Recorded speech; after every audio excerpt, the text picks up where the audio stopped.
Well, yeah, exactly. Greetings, heathens and heretics. And no, we're just sitting here discussing the fact we're all old and going fucking blind. But Ooh, Yeah, yeah, going blind, eh? yeah. Well, Mm. yeah, you know what your mother used to tell you. going blind Sweet. before all that, so that was Yeah, easy. yeah. Anyway, evening, morning, whatever time you're watching this, welcome to In the Abyss, and all four of us fucks are back again. Fuck me, this is twice now in a month. What's This going is a on? bad habit. Don't like it. Fucking hell. Mm, mm. And what are we doing? What are we here for? We're selling out. Oh Oh wait. no, we're not selling out. We're the opposite of selling out. Okay, right. Well, wait and see. You haven't heard my choices yet. Well, yeah, Hope yeah, you haven't right, heard fair enough. mine. It's another top 10 episode anyway. So this kind of talks to our sort of formative years and beyond, I suppose. So top 10 punk and hardcore albums post 1990. That includes 1990, but yeah, Mm. it's I'm basically glad it it. includes 1990 actually, because I've got a fucking corker from 1990. Well, so have I. Hence why I wanted to double check that before we started. So yeah, look. I mean, I had ended up with 19 albums. I whittled it down to, and then had to get 10 from that. So this was fucking hard. It could have been 25, 30, 35 albums. It's just, well, I mean, I've yeah. always because I think I'm like the opposite of you to a degree. I've always seen you as like the punk hardcore guy. I feel like, in throughout the 90s, I was just dipping my toes in the water. But it was interesting to go back and revisit some of these records. Yeah. And to be fair, I haven't stuck to the 90s as well. I've tried to bring it up to date, which I think is important because there's some great records coming out still. Oh, hell yeah. Um, I surprised myself with how much. It's just a fun trip down memory lane, right? To go back and hear some of these albums.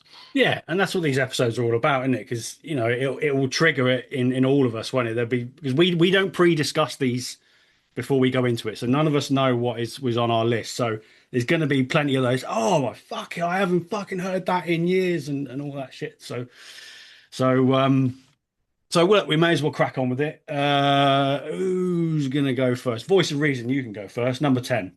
Right. Well, disclaimer first. My top 10 list would, in reality, be chock full of super acclaimed stuff that has been discoursed to death already, plus albums that we've probably talked about extensively in the past. And I thought, rather than flog a dead horse, I thought, let's find my top 10 favourites that aren't those.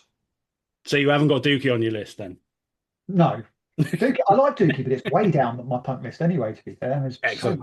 so much better out there.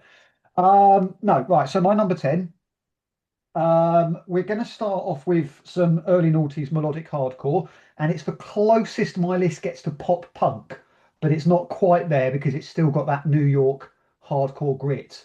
Um, they split up after a couple of albums at that point in time.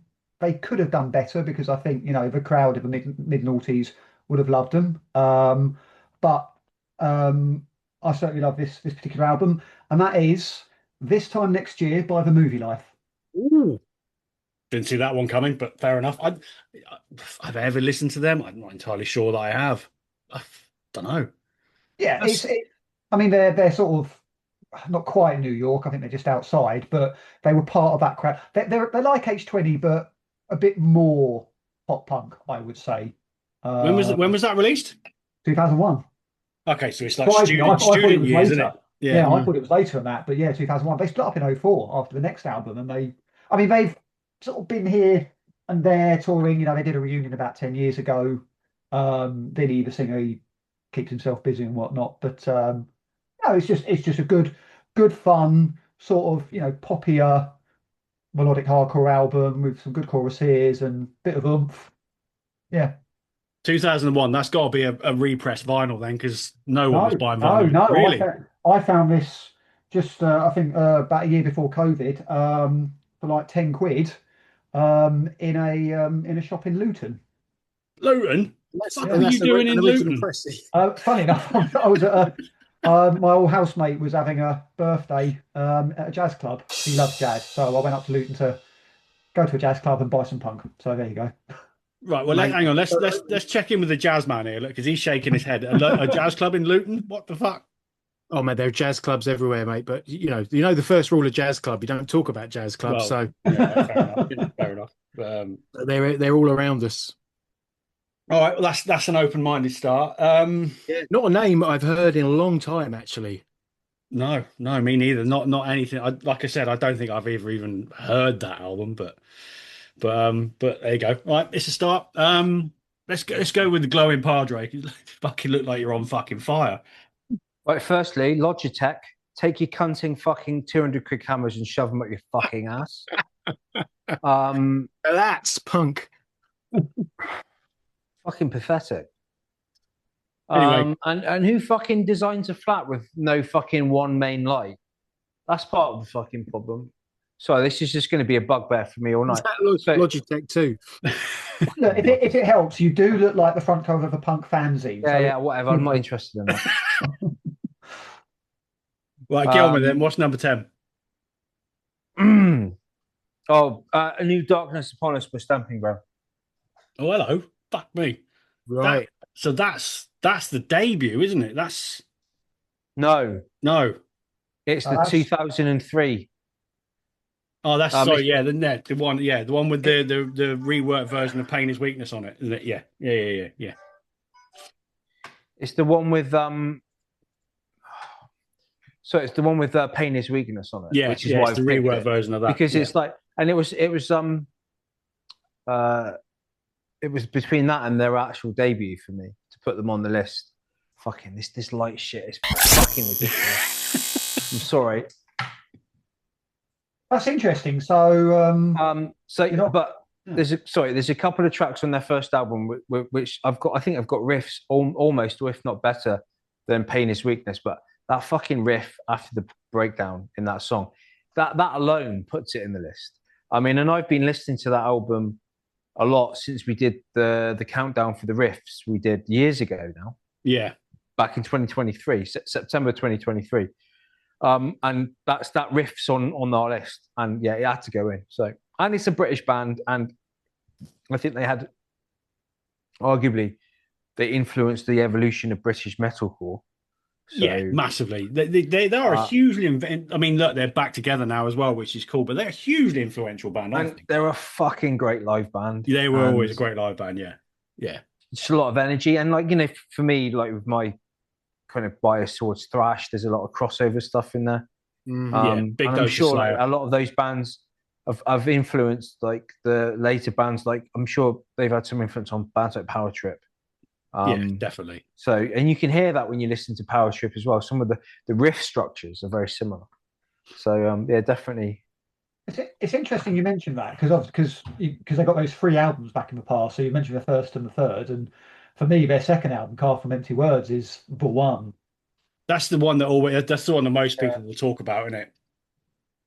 But I don't know. I think it's a really solid trilogy of albums. To be fair, So yeah, look, could have been any of them. Could have been any of them. All right, that's a movie life, the stamping ground. So Jazzman drummist. Then what have you got at number 10? Yes, I'll tell you that. But what I will say is I wanted to get a couple in under the radar, because a lot of the albums on this list, they do go back to the 90s. I think as soon as we said post 90s, that's kind of where my head went. But I wanted to Yeah, get a few in that were just like where my head's at now in terms of punk and hardcore.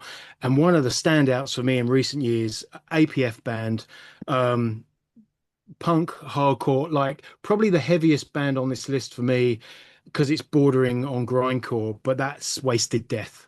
Oh, hello. Season of Evil they put out in 2024. But you can take your pick. But yeah, they put out a couple of EPs before that, which was Ugly as Hell, and then they did Uglier Than Hell, which which was the second follow-up. But it's gnarly punk, hardcore tinge punk. It just goes hell for leather. It's a great recommendation. I think, APF, we've said so many times, is the mark of quality, and this is definitely one where they didn't drop the ball. It's a super group. You got Charlie Davis from Beggar in there, Wayne Adams from Pet Brick, who also runs Bear Bites Horse Studio, and you got Tom Bruins as well from USA Nails, which, not to be confused with Nails, who are from USA, whereas USA Nails are from the UK, but they're called USA Nails, which I fucking love. That's punk. All But right, Mr. Aggressive. that's my Well, it's punk. No, that's my number 10. Wasted Death, Season of Evil. I've tried to pick that up on vinyl recently, and I can't find a fucking copy anywhere. Yeah, I mean, it's one of those ones we'll keep our fingers crossed for the second press. I guess Yeah, I mean, it could happen. independent label, limited run, I suppose, and it's it is what it is. But yeah, great band, great band. Yeah, occasionally, Um, you see them live. Occasionally, they pop up here and there. Festival sets. I've seen them at the New Cross Inn. Fucking great. fucking wicked. Right, okay. Shall I go number 10? Yes, please. I'm going to go a little bit more route one and keep it simple. Woo. Madball, Hardcore Lives. If you're talking Madball, there's probably several albums you could have gone with Set It Off as well, which is another sort of favorite. But for me, the Hardcore Lives is Madball at their best. I think it just hit a groove around about then. It's quite late in their career, 2014, but they really hit a groove. And Doc Martin Stomp is one of the best hardcore anthems you will ever hear. Even the title, it's just fucking. It just it does what it says on the tin. And Yeah. Madball, they're just fucking legends, aren't they? Amazing. One of the best live bands out there. Freddie's a fucking legend, singing with Agnostic Front when he's like 9 years old. It's just the story behind that band is just so fucking cool. And that's the album. That's the album I picked. So yeah, absolute I mean, classic. you use the word anthems. It's like I think that's a word that's going to be relevant often in this conversation Yeah, because in the punk and hardcore scene, that's what you get, isn't it? It's just anthems, yeah. those sing-along moments, crowd vocals or gang vocals. It's one of the key ingredients. It is, and we've talked about the whole the circle pit thing and the fucking all the spin kicking, all that nonsense that comes with hardcore. But the other side of it, when you've got everybody trying to get on the mic and just all be a part of it, all that kind of thing is really cool. And Madball are great for that. They've got enough of a metal edge, I think, that kind of Mm. separates them a little bit from all that nonsense. But they just, yeah, one of the all time greats, and that's my favorite album of theirs. So, yeah, number 9. Um, fuck it, I'll go. I mean, well, I'm in the zone. You're on a roll. Quicksand, Nice. Great Manic sound. Compression. Um, Look, it's a tricky one. This a lot of people would go for Slip when you're talking Quicksand, but for me, I think this was just a slightly better album when it comes to that kind of 90s melodic hardcore. This was this was their best, and we were just talking earlier on today. There's new fucking music out there as well. There's a new album out this year Yeah. in July, which is sort of blowing me away. Um, but yeah, it's a great album. It's melodic. It's catchy as fuck. It's got just enough intensity and aggression that to give it a bit of an edge. And you've got classics like Landmine Spring, which I don't know if anybody else remembers. It spawned a Brighton-based band in the late 90s and early 2000s. Yeah. Released an album called Elephantine, was it? I think That sounds about right. Yeah, I it can't remember. was. I don't know. But what I will say about Manic Compression is I think it's the sound of a band hitting their stride. Yeah, Slip was a great album. That one drops, and there's always that moment where you think, oh, is a great album going to be followed up by something equally as great? And yeah. when you hear that and it kicks in, it's like, yeah, okay, Quicksand, there you go. It's just cemented your legacy right there. So Yeah, I think that's exactly it. They formed a legacy early on, and again, I think we're going to say this a lot. They're a hugely influential band. You think a lot of the stuff that came after it, and even into the emo phase in the early 2000s, yeah. bands like Quicksand, even Helmet, even all of those were all sort of an influence on that. Rival Schools a little bit later. So Mm. yeah, to be fair, they weren't a band I was into back then. When I first started getting into hardcore, and I didn't really touch into Quicksand. It was probably in the last 10 years Same. that I Yeah. really I picked think up on them. for me, it's Rival Schools that kind of sent me backwards Yeah. when that album dropped, their debut dropped, was what pricked up my ears and kind of got me just searching around for other stuff. Yeah, there's something very cool about that kind of, hooky melodic hardcore, like Boys Sets Fire were really good at it as well. And, so yeah, that's my number 9. Who's next? Mm. Padre, you go Go now. backwards. Oh, God. Oh, Perseverance by Hatebreed. oh, Fucking love that album. It's I mean, one of my honourable That's a mentions. mic drop right there, isn't it? It's just like Perseverance bomb. One of my honourable mentions. it's Hatebreed, isn't it? It's brutal. It's chugging. It's got some amazing riffs on it. So this is the problem with I think metalcore suffers from. A lot of people, they'll do like countdowns and they'll talk about riffs, and metalcore, not metalcore, hardcore just gets overlooked time and time again. Does. Oh, Smoke on the Water. I'm sorry, no. Some of the riffs on some of these like hardcore albums Yeah, just you could put a D beat behind Smoke on the Water. Ding, ding, ding, ding, ding, ding, yeah. it's just it's. I mean, I've seen I can't remember I've seen Hatebreed, but I have seen them, and it's just it's a force of nature. Yeah. And when you listen to them as well, I mean, like if there's one gig, like one of the gigs I would have loved to have been at was that infamous Hatebreed Sepultura at the London Astoria. Is it '97? I think it was. No, it was when was it? Was it 98? 2000 May 2001. There you go, 2001. I've got the ticket on my wall. Yeah, No. There was a gig. It was before that because we were still at college. No, you and me it were was both that still one. at college. No, it was that one. That was Hatebreed's first ever UK show. We were there. It was Hatebreed's first ever UK show because Jamie Jasta had a fear of flying and wouldn't leave the US. That was their first show. Place went fucking nuts, and when Sepultura came on, the story was half empty. Right. So, but yeah, it was outstanding. We were gonna we were sort of looking at the pit, going, yeah, we'll have a go at that. And then once it kicked off, it was like, nah, I'll leave that one. But yeah. But yeah, Perseverance, it's a cracker out. The fucking guitar tone on it is unreal. Oh yeah, it's thick, man. That whole album. Yeah, it's so bottom heavy. So yeah, fucking cracking album. Like I said, it's one of my honorable mentions. It was very close to being in the top 10. Very close. Old Man Reason. Yeah, a bit of a curveball, but this is being included because it's post-punk, definitely. But it's a curveball because it wasn't really picked up by the rock press, I don't think. Although I wasn't really paying much attention at the time. It was much more of an indie press album. But it was acclaimed. It was super acclaimed because it was fucking great. But they split up after the second album, so didn't really take it further. But yeah, this is an album that got a lot of love at the time, but seems to have dropped off a lot of people's radars. And that is Silence Yourself by Savages. Never heard of it. Oh, that's a new one. I don't know that. Is this going to be the theme of your list? It's just going to be all curveballs. No, there's some familiar one. You're like a fucking curly whirly. No. It's like I was thinking, which albums that are punk. Yeah. That sort of range. I have avoided the sort of heavier end of hardcore because I think a lot of us sort of cross over them to metal, and I thought I talk about metal a lot, so let's stick with more punk stuff. All right, tell us about this then, because I've never heard of it. It's dark. It's that. It's how to describe it. I don't want to call it goth. No, but it's got a great cover. It's like as moody as fuck. Yeah.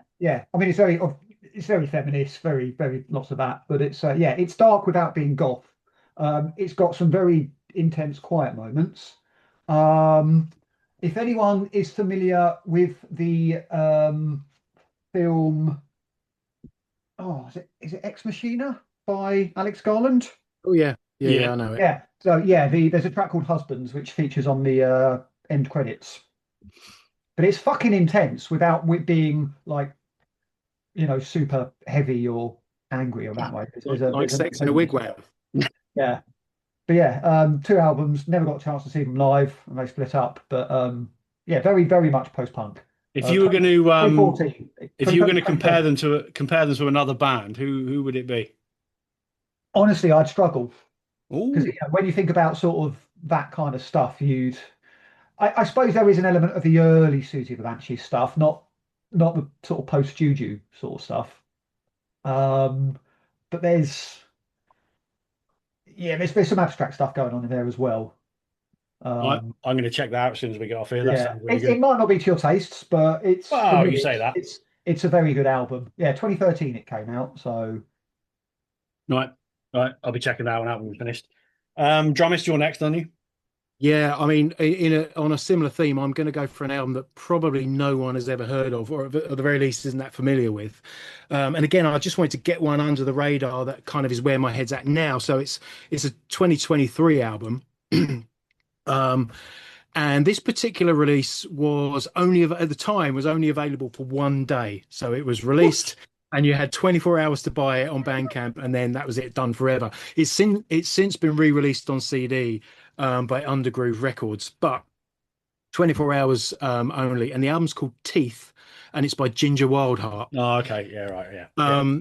Now, like, people might be surprised by that, or or other people might have some idea of kind of how prolific a songwriter that man is, but also how many styles he can turn his songwriting prowess to.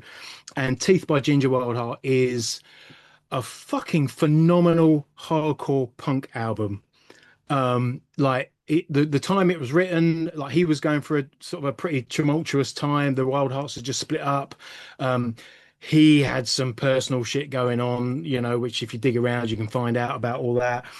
The state of the country, we just come out of Boris Johnson leading the country, and we went into that ridiculous period of Liz Truss and Rishi Sunak, and no one knew what was going on. COVID had just happened, and all that pissed off angriness is poured into this savage fucking record, and it really does go for it. It sounds like Discharge meets Agnostic Front meets Stiff Little Fingers, meets UK Subs. It's kind of the whole spectrum there of punk, and it's all poured into this record. I'm gonna like song titles include Art Imitating Life, Imitating Art Garfunkel, Imitating Alec Lifeson, Imitating Art. Um, it's less than 15 seconds long, that track. Or Steve, you're like this one, Tubular Bellend. Oh, love it. Fucking great. Fucking great. Jason Bowl on drums, who plays for Bullet for My Valentine. Yeah, he's kind of like the Wild Hearts go-to guy for drums. CJ Wildheart It's to say he's drumming for CJ now, isn't he? Yeah, yeah. So it's like it's Jason Bowl going hell for leather, Ginger doing everything else, and it's fucking savage. One of the best punk hardcore albums I've heard in the last few years. I have heard the album, actually, to be fair. So yeah, and what I remember, it was pretty ferocious. But like you said at the start of that, it just shows what Ginger Wildheart is capable of, doesn't it? I haven't given it the time I should have done, so yeah, I'm gonna have to now. He's a mercurial talent. Let's Yeah, put it I that mean, way. I've got albums by him that are just kind of Americana folk, acoustic stuff. Anything he does to such a high, the quality bar is so high. But this particular release, Teeth, fucking savage. Fuck yeah, yeah. Right, okay. Well, you may as well go straight in with the next one then. Go on. Where are we now? Number 7. seven, No, eight, 7. Eight. seven, eight, Eight. eight, eight. We always do this. Eight. 8, number 8. Right, okay. I'm going route one with this. I'm going route one. I wanted to include an Epitaph album. That era, Pennywise, Hot Water Music is another one I considered. Caution by them, Bad Religion. But I'm going to go straight for the obvious, Smash by Offspring. Don't remember that. No, No, I never heard of it. never heard it. That's a true top 10 for me, but yeah, I decided not to. Yeah, I'm in that same boat, I think. Yeah. It's one of those albums. I don't particularly care much for what they did before, and I definitely don't care much for what they did afterwards. They definitely You say that though. You know what's an underrated album is Ixnay on the Hombre, which was the follow-up. that was the follow-up, wasn't it? Yeah, which got canned for some reason, and everybody said it was immature and stupid. It was like, well, hello, it's punk. But I thought that was a great album. Yeah, I think it was just the wins, wasn't it? What press I like. Yeah, yeah. But I just think it's a great album. It's a time and a place. It's one that kind of a lot of friends of mine at the time bonded over. It's fun without being silly, which is, in my mind, what they became. Pretty Fly for a White Guy and all that stuff. To me, that's just like novelty songs. But this, I just think, hit the spot. I think there's one half decent track on Americana, and that's The Kids Aren't Alright. Just the intro, the riff. Right. That's pretty cool. But apart from that, but the earlier stuff, yeah. I think you can there's an argument for most of their career up to Conspiracy of One. It was after that that it started to dip off because I think Conspiracy of One is a good album. Songs like Million Miles Away is a classic Offspring anthem. It's one of my favorite Offspring songs, I and was, none of it comes close to Smash. I was Yeah, thinking of, I was thinking about this. It was like, a lot of people say that grunge killed off the glam bands from the 80s.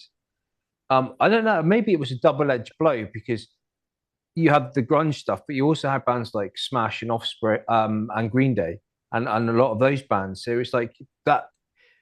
There's bands like Offspring and Green Day and a lot of their contemporaries on the punk rock side, pop punk, and then on the grunge side, and then also some of the earlier new metal stuff.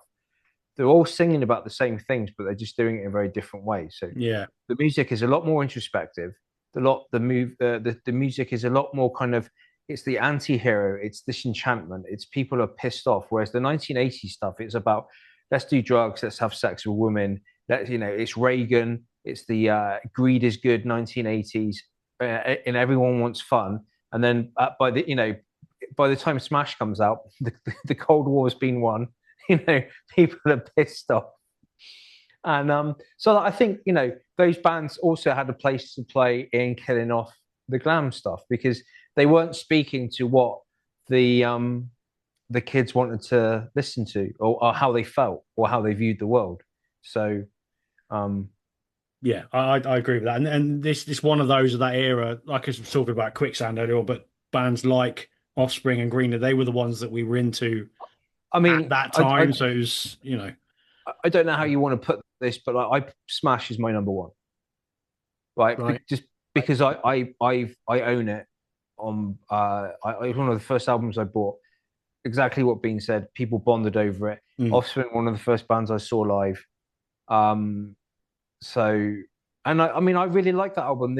You've got, and actually, to be fair, it's like I'm fucking wank on the guitar, but I can play most of Smash.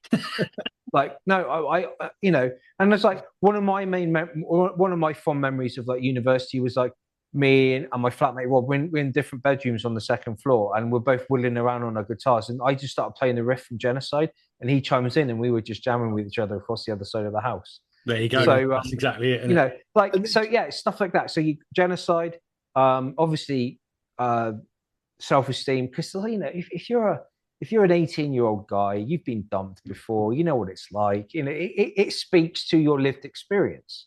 And then, but you've also got like the lovely little fade out at the end of it. Yeah, it's got that repetitive riff, and come out and play, obviously, and then it will be a long time. Great song at the first part, and then you've got the middle riff and the drum fill. It's fucking brilliant. It's a great album, and it's an album everyone should own because it's fun. Yeah, and it's sit I agree with around, that. smoke a joint, drink some beers, jump around in a mosh pit at like a rugby club from someone's 18th birthday. It's just like it's all over, man. That's it. there's something wholesome about it, and I don't know whether it's because we grew up with it. So I mean, I've not put Dookie on my list, but it would be disingenuous of me not to put Smash on. When you're talking about that, they're probably the two of those sort of SoCal punk albums at that time that were obviously the biggest ones. And I think for me, Smash is up here and Dookie's down here somewhere. Yeah. They're poles apart in terms of quality. Dookie's great, but it doesn't have the consistency of Smash. It's interesting because Dookie was the first rock album I bought. I mean, I've obviously been into various things in the past and borrowed stuff and taped off the radio and whatnot. But yeah, that was the first rock album I bought with my own money. And it is still a great album, but Smash came later for me. And it's a classic. Yeah. And it's interesting. There's a documentary on YouTube, a series actually called Trash Theory, which I do recommend. Yeah, Trash Theory. Yeah, it's good. Yeah, very good, very well researched. And there is an episode about the Offspring and certainly the impact of Smash. And it's interesting because obviously we know Dexter Holland, maintained this this college career at the same time he's been playing music. He's a doctor now, and that's why we've not done so much in recent years because he's been doing his biology stuff. And of course, he was very instrumental in vaccine development. Yeah, but didn't he have something to do with the COVID vaccines? Yeah, I I think remember so. this. Yeah, I think Yeah, yeah. probably the mRNA one. I think anyway, but It's not very don't. fucking punk, is it? He's very punk. He's saving lives, and Well, well, all right, fair enough. yeah, no, actually, telling that to the conspiracy, like the stupid conspiracy theorists, is very punk rock. But there's a great moment, of course, where they're on Epitaph, aren't they? And Brett Gurewitz, he's heard stuff off the album, and he's heard specifically "Come Out and Play." And there's that bit in the evening where he goes home, and his wife says, "Oh, how was work today, dear?" And he was like, "Yeah, yeah, honey, I think we're going to be rich." Yeah, And yeah. I mean, that's a big point actually for a label like Epitaph to release an album like that and it just fucking blows up. Yeah, it must well, be massive. Firstly, how they many couldn't albums cope. did it There are smell? stories where they were taking they had to like Brett had to remortgage his house to fund the Mm. second pressing, and then you've got all these deliveries like literally like pallets and pallets of albums turning up at this premises where they just couldn't house it. It blew Epitaph out the fucking well in a Yeah. good way. It blew them out of the water. Um, yeah, this tiny little label all of a sudden were just like right up 11 there. million, 11 million albums. Fucking mad. For a punk album. It's mad. Absolutely fucking And mad. basically, yeah, I forgot the point I was going to make now. Oh yeah, that was it. Like when you, I mean, firstly, like Come Out and Play was Raven's entry theme in ECW. So there's that crossover as well. But like, when you've got a VPN, you can choose different countries, but then that means you'll get the ads from that country on YouTube. Yeah. Right. So talking about like the effect that Offspring have had. If I use sometimes my VPN flips onto Greece, right? And Olivia Newton-John. no. There's an advert on YouTube in Greece for a betting site called Novabet, and the music has Come Out and Play. Nice. And it's like the advert at the end is like, Novabet, come out and play. And you're like, for fuck's sake, don't leave it be. No, that's the last thing they would want to be associated with. Fucking betting apps. Like, and this is like nothing.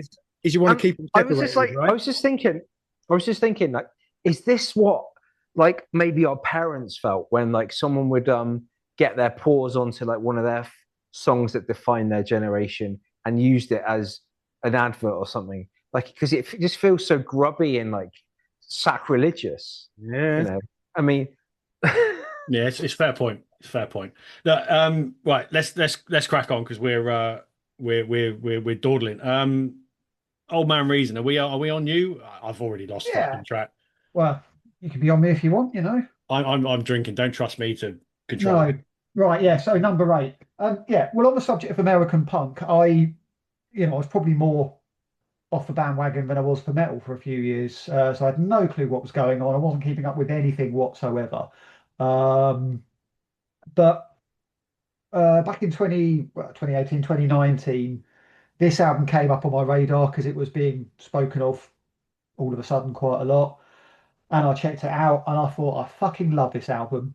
And I kind of miss this kind of stuff. So it's mostly American ska punk, but it's certainly a little bit more at times. But yeah, this is probably my favorite, yeah, punk, like obviously punk record of the last 10 or 15 years. And that is, terrible memory these days. Fight the Good Fight by the Hey, Interrupters. fucking love that band. Yeah, Absolutely love them. They just infectious song after infectious song after yeah, infectious song. Fucking brilliant. that's it. Got to see them live next time, so keep missing them. Yeah, So. yeah. But both my kids want to see them live as well, so they're a definite. Yeah, yeah. Family Great band. mate. Yeah, yeah. Fucking fantastic. I heard "Take the Power Back," isn't it? That's the song, isn't it? That's the one I'm thinking of. For what it is. I'm terrible with some titles. It's much more. It's one of their punkier ones anyway. Less ska, more punk. And I heard that, and I was just hooked straight away. Just fucking brilliant. She's got great charisma as a singer. Just yeah, they are just. You know what? I didn't even think about them for this Oh, countdown. You're just swimming in New York hardcore, weren't you? Yeah, You were just well, like, yeah, basically. Yeah, but yeah. All right, fair enough. Holy man, you can go next. We on you. Number 8. Is he frozen? I think he's frozen. He can't be frozen being that red. it's the Disney pop punk Radioactive, covers man. album. It's kicked in. No, All right, well, he's I'll crack on then. I'll crack on my number 8. All the way back to 1990, and there's a story behind this album as well as to how I got into this band, and that is Against the Grain, Bad Religion. oh yeah, right, yeah. So, I mean, look, when you're talking Bad Religion, a lot of people will say Strange and Fiction, but I adore Against the Grain. So going back to when I was 15, got my first girlfriend. Yeah, wicked, go me, and all that. And she had an older brother, and Ooh, he was into a lot of sort of alt stuff. I was starting to discover more alternative music at that time. I'd grown up with my brother's taste with Maiden and AC/DC and all that kind of stuff. And he gave me a mixtape that had Bad Religion on it, it had bands like Dub War on it, it had fucking Smashing Pumpkins on there, Helmet, all that kind of stuff. right. And 21st Century Digital Boy was the Bad Religion song that was on this mixtape, and from there I just got fucking hooked. I went out and bought the album on cassette from John Oliver's Records in Redruth in Cornwall. So anybody who's Cornish, if you know that place, it's legendary. And that's the last time I want to hear you giving me jip for buying cassettes. I was 15, you can. But yeah, look, it's just the Bad Religion are great anyway. They're a legendary band, but this for me was when they completely hit their stride, just banger after banger after banger, loads of attitude, loads of anger, great lyrics. They got always had something to say, and it's a Yeah. fucking faultless album. I mean, brilliant. Yeah. I mean, Bad Religion have got such a great. They just hit such a great spot. That like super melodic sound, Yeah, wrapped up in all that energy, and there's riffs there, but there's something that just soars yeah. with Bad Religion. And I love that language style that they've got as well, that it all comes with what seems like minimal effort. Yeah, You yeah, know, like these days they look like a group of accountants or teachers that have just turned up to play a fucking school prom or something. But it works and they've got the chops. So yeah, that was my number 8. Well, we've lost him. So who knows? He's going to come crashing in. well, that's the way you would do it. Old Man Reason, number 7. Okay. That's for Come on, this. pull your finger out. No, I know. Just trying to see. Right. Yeah, we're still in a more modern era. And I'll definitely include this because I think it is fairly punk, but not punk as we know it. In fact, Fairly punk. fairly punk. Well, they call themselves death pop. But if you hear it, it's punk basically, but Swedish. No, Norwegian. Sorry, Norwegian. 2012.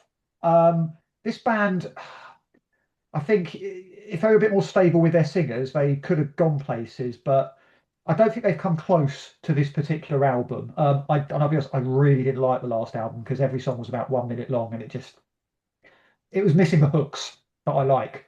But this still fucks this album, and it is Funeral Beach by Blood Command. Oh, Blood Command. Right. Yeah. Okay. Okay. Can I just add that the sort of 5 singles that they've released off the upcoming album I really like, but there you go. They're normal size tracks, aren't they? Yeah, yeah. The Sort of last good album. old 2.5, 3 minute long. Yeah, Yeah, see, that's the thing. When they had like three songs on the last album with that, and they were great. yeah. But the rest of it was just they were just like It's like it's just fun-sized no Mars. time to Really want some chocolate. yeah Yeah, when you're doing a load of 1 minute songs, you've got to get it like bang on, haven't you? It's got to be yeah. absolutely, or grindcore, one or the other. Yeah. Wasn't for me. But yeah, the other stuff's good. But this album was great. I mean, there's a track called "Cult of the New Beat," which is one of my favorite songs ever, basically. Fucking hell. But it's a real, again, Scandinavian, so real good deft use of melody. But there is an aggression there that fits. It took them sort of beyond that sort of normal sort of pop rock that we do like from that part of the world. Quite scuzzy as well. They're a cool band. I think They you know what I are. mean. Some bands just epitomize the word cool, and they're one of those. I think. Yeah, I mean, I saw them in the summer the following year in 2013 at the Barfly, There's about 10 people there, unfortunately. So If that makes you like punk and all that, yeah, then it could, yeah. It was you, the Sandman, Soundman, Yeah, man. Yeah, don't go to yeah, sleep. and the band's mates. yeah. And didn't the hat shop do well that week?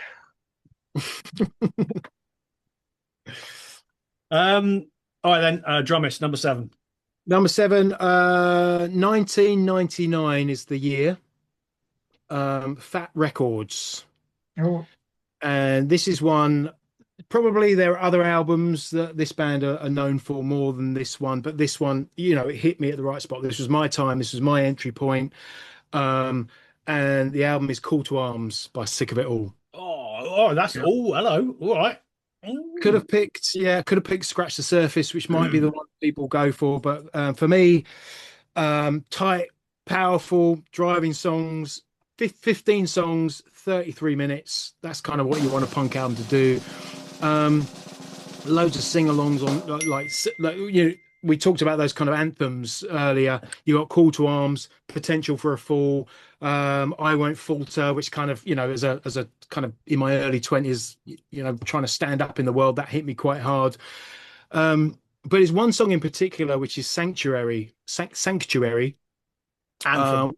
which I have just like my entire life since hearing that song, I've just kind of carried that forward and just really related to it. And if you read the lyrics, it kind of reads like a love song, you're the one that saved me, accepted me for who I am. But the song is about music, so this entity that kind of picked him up and saved him and just, took him for who he is music. And when I found that out, I was just like, fuck, that's like, I mean, is there one of us here that can't relate to that, No, fuck no. constant in their life? So for me, and as I said, that was my entry point to Sick of It All. So from there, I kind of went backwards, listened to some, the seminal stuff, the stuff that they kind of built their reputation on, and great band, great album, stands up. Had it on earlier today. Most of these albums I had on today just to check in with them, and just had as much fun today as I ever have with it. So there you go. Have you found though, going back over these albums, that they just put you in a good mood? 100%. I know this type of music, just you could be in a really shit mood, which I have been today. To be fair, we've had some shit going on, and it's put me. But listen to a couple of these before we done this episode, and you just think, yeah, this shit is yeah. I think there's something more about punk in those instances, because we talked about what metal does for catharsis, but Yeah. Because metal has, I suppose, a certain attitude towards musicianship that punk doesn't. Punk is more about the attitude. Yeah. I think, far more than metal. And I think when you're angry, sometimes it's no, I need some fucking punk. Yeah, it does. It just hits a different spot. Really does. So yeah, it lifts you up, man. It's like literally you just feel lifted and energized, and it's like talk about that track, I Won't Falter. It's that message. Sometimes you need to hear. It's like, yeah, do you know what? Fuck it, I won't. And this is what is pissing me off about the way hardcore is going, like I was saying earlier on, with all the fucking nonsense, all the crowd killing, all that shit that goes on down the front. For me, it just goes against everything that punk and hardcore is supposed to be about. So I'm not gonna dwell on it because we'll be here all fucking night. But it is, isn't it? I don't know. I go back to the late 90s and early 2000s, we're at festivals and Reading and the Vans Warped Tour and all these, and you're seeing these bands, and it's just all of it is just that. Yeah, and you are more likely to see those bands at Reading. Like, so the Vans tour, the Warped Tour bands. Like, I think we saw Pennywise at Reading '99. Body Count were there too. And then on the main stage, obviously on the Sunday, it was Red Hot Chili Peppers and on the Offspring. But because metal was in a bit of a slump, you weren't going to see those metal bands. I mean, I never thought you'd see Iron Maiden play Reading. Not in the modern era, no. But no. But you're right. They were good days. They're memorable moments in our lives. I think it's great shows. It's fucking great shows. Now you've rejoined us. Number 7, Padre. What you got? And number 8, possibly? Yeah, it's We had his number 8, we've had rain for 2 days, and the rain apparently affects the internet because why would you put your internet cables under the ground when you can just have hundreds of fucking shitty SIM towers? Like maybe stop paying Tyson Fury so fucking much and build some fucking cable. Is he not Sorry. worth every penny? I don't know. Anyway, go on, number 7. Um. Think hard. Oh no, because I didn't do 8 either. All right, yeah, all right, we missed it. All right, 8 and 7 then. 7 both. Yeah. Double barrel. Number 8 is Urban by Biohazard. Oh, hello. All right, okay. Over discipline. And Urban number Discipline, 7, number 7 is Blood, Sweat, No Tears by Sick of It All. All right, okay. That's another Sick of It All album. There you go. There you go. We've just Yeah. been hovering over Sick of It All. I've not chosen them, funny enough, but yeah. I saw them support Slipknot in 2000, and In Flames were on the bill. So I think so it's the first time I saw In Flames, saw Slipknot. They were pretty cool, but then Sick of It All, there was like a couple of songs I just remember going, "Hang on, that's a good riff. That's a good riff. That's another good riff." It's just definitely decent band. One of the best Really good. live bands. Every time I've seen them, no matter where it is, how big the stage is, what the venue is, it doesn't matter. They've always been fucking amazing. And only seen- Biohazard, my favorite ever band intro because they use the opening from Return of the Jedi. Yeah. And from the command, the Lord Vader's shadow has arrived. But going back to what you were saying about the attitude and the state of these gigs now and stuff. Like you look at bands like Sick of It All, Biohazard specifically, Stamping Ground, Hatebreed. These are working class bands. They're from rough areas. Mm. Is it Biohazard from Brooklyn? Once metal and hardcore and things like this become more gentrified and more acceptable in the mainstream, you attract a different type of fan. And maybe fans who can afford the fucking iPads and the phones to film everything. It takes the soul out of it. So I don't know. That could be something, or it could just be a sweep. I mean, because that pretty much everyone's got phones these days. But I just remember that I think it was that Slipknot gig that I've just mentioned. I think that's the first time I saw a parent taking around a group of kids. It was like some kid's birthday, and it's like, "Come on, Ollie, keep up." And you're like, "What the fuck is this?" And I was there with some older guys, who are brothers of my flatmate, and these guys were like, "Fuck me," because I saw Metallica on the Justice for All tour. The fuck is this shit? And you're like, I get it, yeah. But I don't want to see goes, no, Harold, stay away from the pit. What the? It's a Slipknot gig, for fuck's sake. When the first time I ever saw Carcass, just to go off piece slightly, was at the Marquee when it was on Tottenham Court Road. And I was there for a friend of mine's 14th birthday, and it was that their parents had said, "You can do whatever you like, we'll take you out, get some friends together." So the first time I saw Carcass, I was queuing up outside with my friend's mum in a shell suit, just kind of, guiding us all into this venue.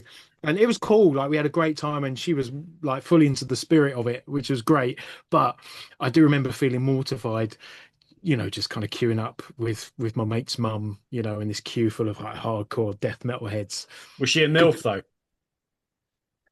I wouldn't be at liberty to say. Oh, all right, okay.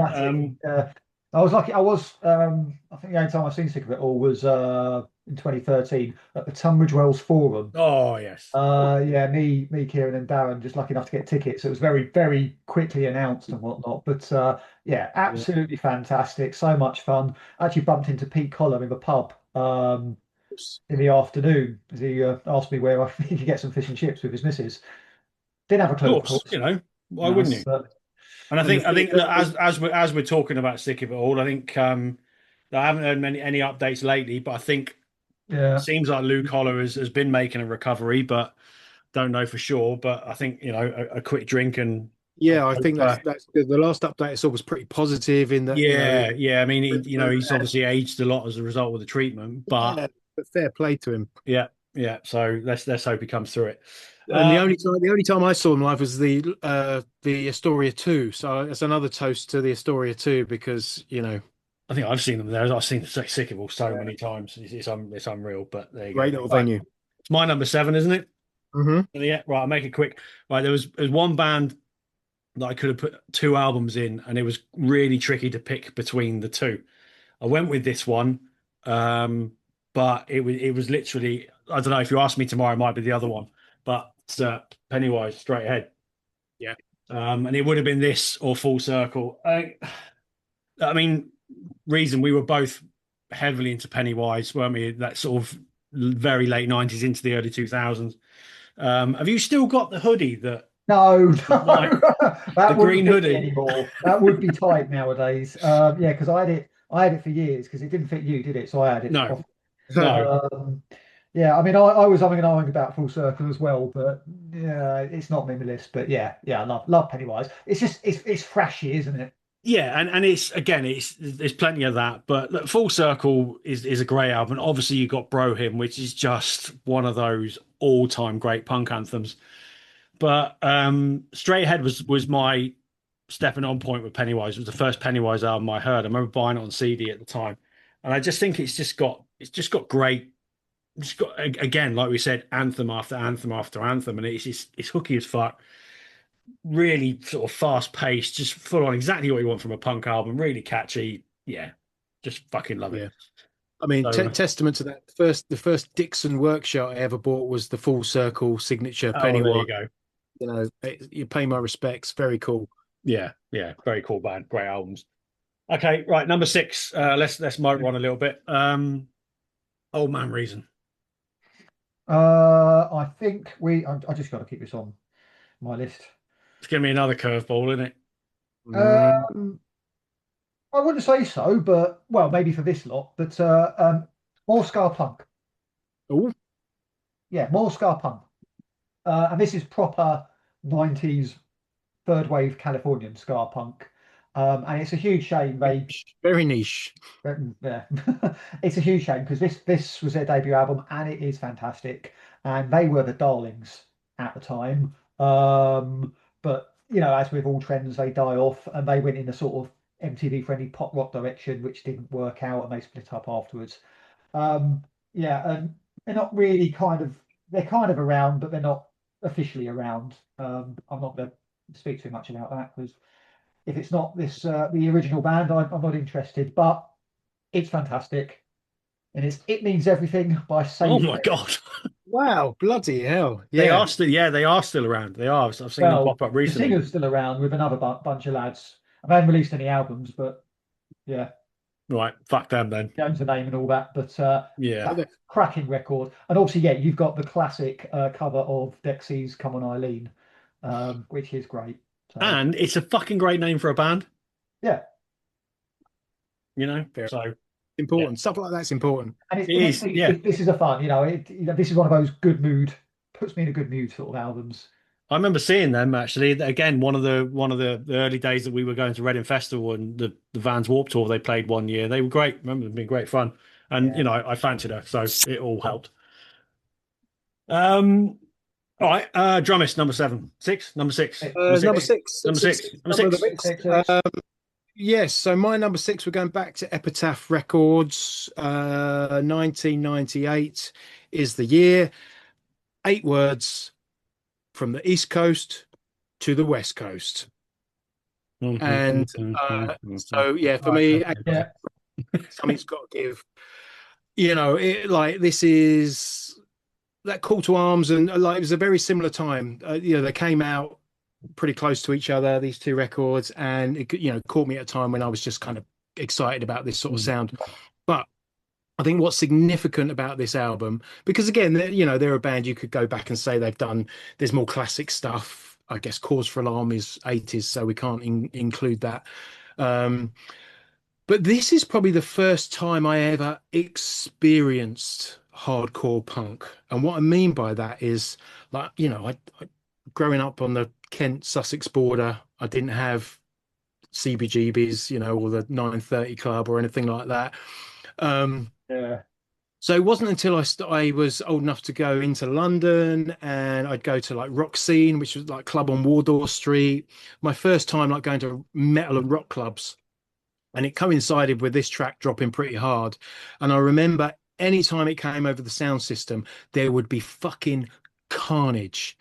Like it would be a pile on, and I'd seen that in mosh pits, right? So you kind of get right. That's what happens in a mosh pit, but in a at the disco, it's essentially kind of at a club, and just to see people, in a bar, I guess, just absolutely pile on each other, and the energy and the excitement of that moment just absolutely captured me. And it Yeah. was this track, man, like Gotta Go, which is what, second track on the album, I think. Second, they drop it in pretty early.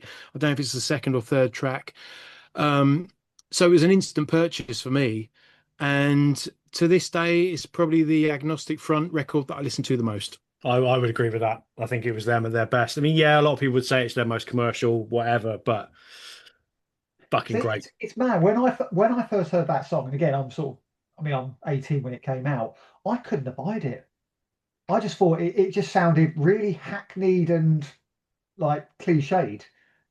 Maybe that's what's good about it. I don't know. It's I was because wrong, it is on obviously, the but nose. yeah, It is very on the nose, but Yeah. yeah. Yeah.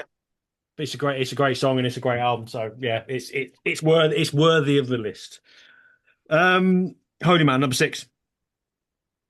Body Count debut album, Oh yes, Yeah. yeah. just classic. Picked that up on vinyl last year. I was well happy about that. It's a classic. Now, am I right Another in put- band we saw at Reading. Yeah, Okay. Now, Cop Killer's included, is it in the it is. reprint? Yeah, it was repressed only till recently, and that was the copy I picked up. It's on the end of the album. So Okay. For years, I knew a guy that, well, like when I was at school, he had a tape copy, the original uh, release that had Cop Killer on it back in the day when it was yeah. like that taken out of circulation. So I bet he's gutted because now it's probably worth a lot less than it would have been, in the last sort of 30 years.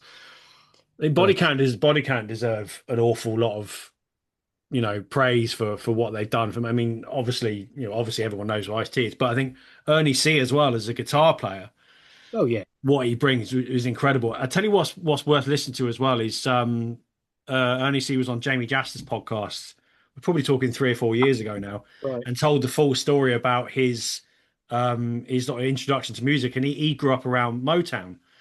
Oh, nice. And like he when he was a kid, he lived at Aretha Franklin's house because his Hang on, hang parents on. his parents were friends.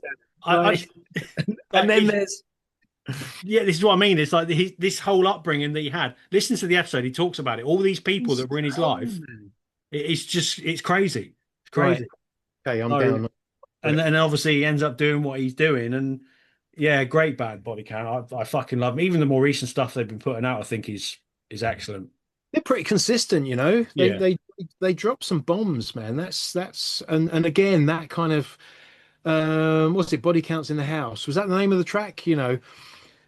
When I was a kid, like underage, getting into rock clubs Mm. back in the day, that used to come over the PA, and it was a to quote an album I've already talked about, it was a call to arms, man. People used to come out, whatever corner of the club they were in, they'd come down onto the dance floor, and then that would just go off, man. Yeah, That because track. it's all that, isn't it? It's And it's boneheaded and Route One, but it just kind of again, it has that anthemic, uplifting lilt to it that just swells your heart.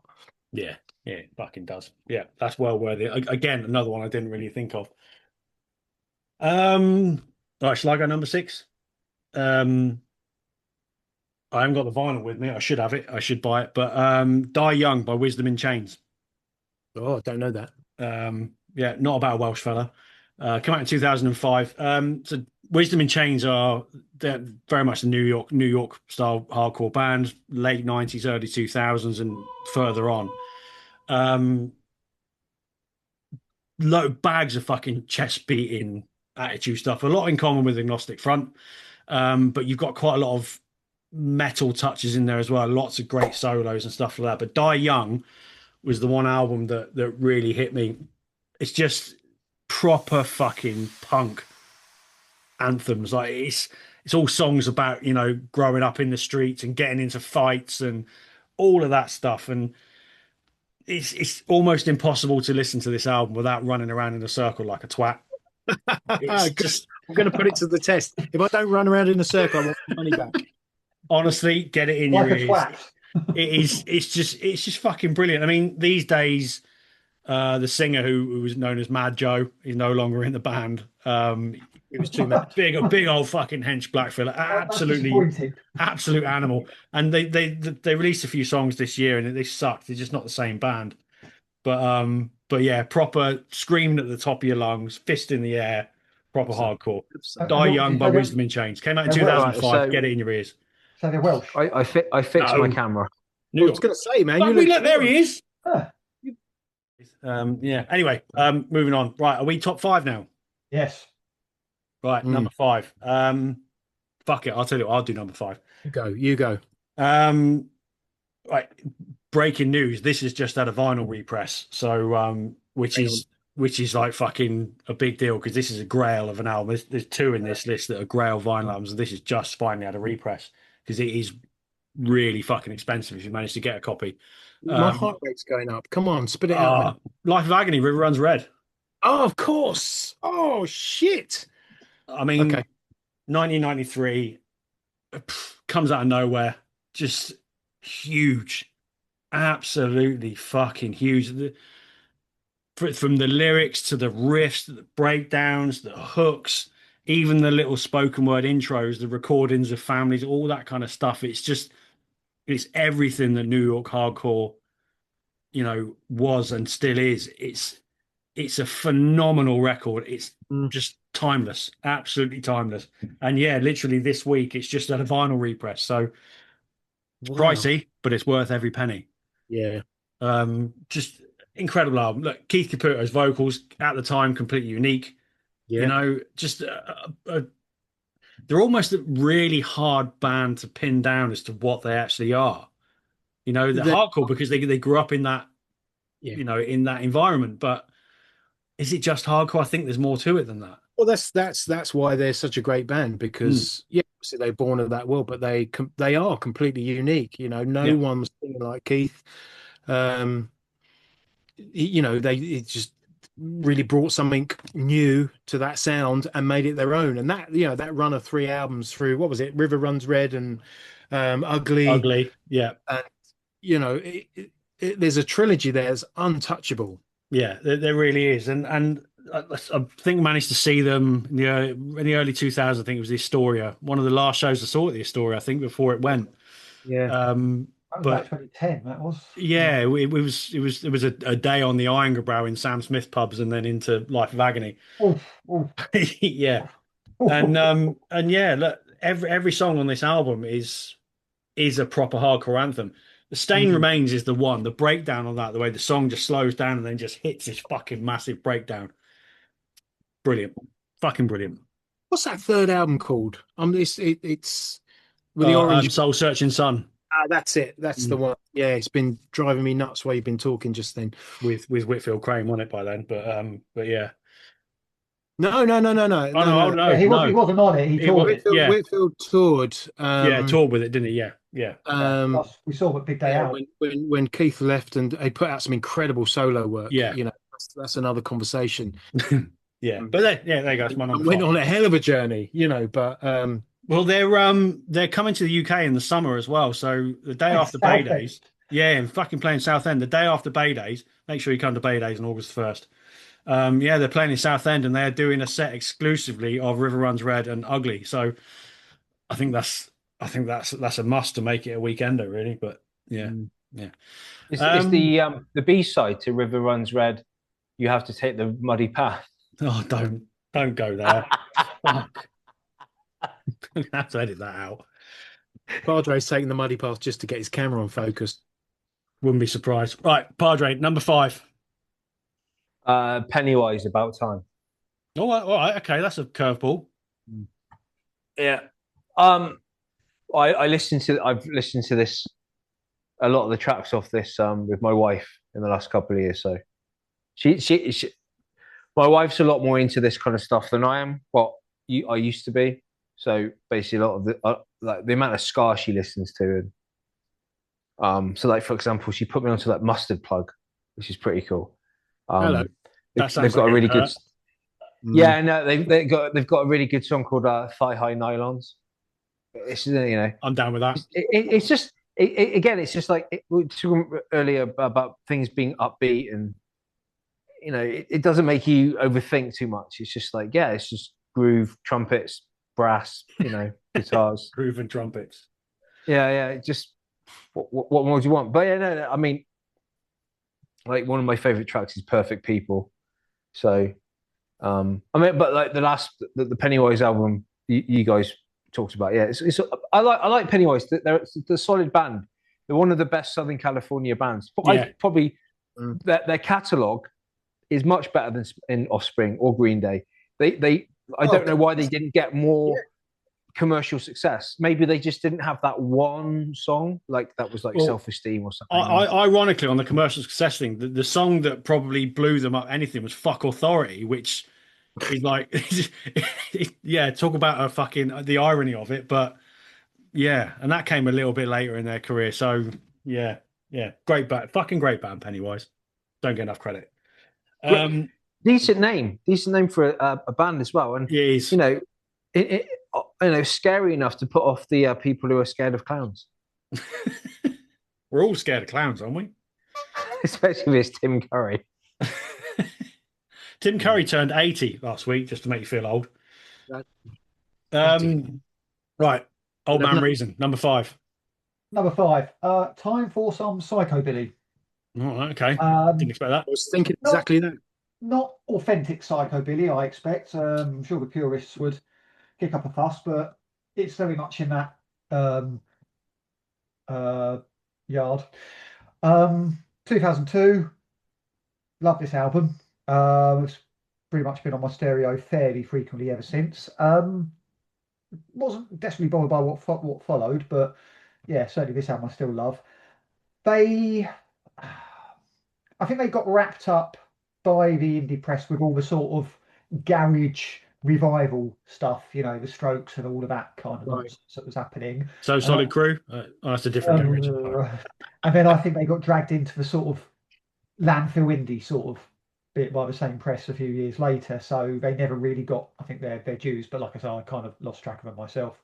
But I think this album still it storms, and it's actually quite ferocious sometimes. It's just half hour of just absolutely demented sort of accessible psychobilly style punk, and it is Horse of a Dog by the 80s Matchbox Beeline. Oh, 80s Matchbox Beeline Disaster. Fucking hell. Right, okay. Cracking album. Yeah, interesting, because that's one for me. I would have thought of them, the way they were marketed, I avoided them a lot because I thought they were an indie band. Like just that, I think that's a fair point. That's sort of where that one is some homework for me. It is definitely, and I will say now, it's got one of the best lines. I want to fuck your mother. It's a dirty job, but somebody's got to do it well. So yeah. Health. No, it's but it's exhausting. 30 minutes, you're like, fucking hell. Right. Yeah, I'm going to go back and dip into that as well, because I do remember them, and I remember quite liking what they did. So yeah, dip into that. Great album. Yeah. All right. Okay. Drummist, number 5. Have I done number? No. Have you done number 5? No, you haven't. No, I don't think I have. I was on 6. Number 5. Right. Okay. So for me, we're in 1997, and this is my first major label release. But they only put out one album. And for me, this is one that sits in that, we've talked about Quicksand. I was listening to a lot of that kind of post-hardcore stuff, Rival Schools, Helmet. But this album shines, and it's Handsome. Yes. Yeah, that definitely needs a vinyl repress, because it's I'll tell you what, because as I was like compiling this today, and I looked it up, and it's like 200 quid. Yeah, for a copy. It's a white vinyl, isn't it? I think that's knocking around out there. Yeah, a repress, and I'm sure I checked like when it was repressed and it was a reasonable price, I don't know, 35, 40 quid, and for whatever reason I couldn't pull the trigger on it, assuming, oh, that'll be available forever. No, no, so Oh that's yeah, been gone and done. And I absolutely adore this album. great. It was born out of, so again, it's a bit of a super group. So you got members of Quicksand in there. What's it like? The drummer from Cro-Mags and Murphy's Law, I think, is in there. But you got Peter Mengade, who was in Helmet, Helmet. and Yeah, yeah. Acrimonious split from Helmet. Like he wanted to write more songs, and Page Hamilton's kind of like you know pulling the Dave Mustaine card, I think. Um, so the split occurred, and he formed Handsome.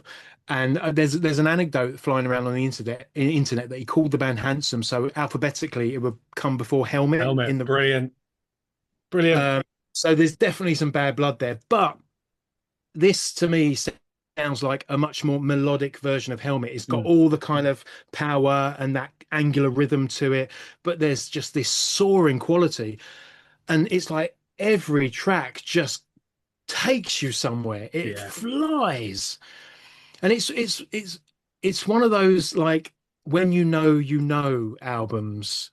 Not a lot of people talk about it, but if you meet someone that knows this record, they're like, "Holy shit!" Like it's 10 out of 10, really good.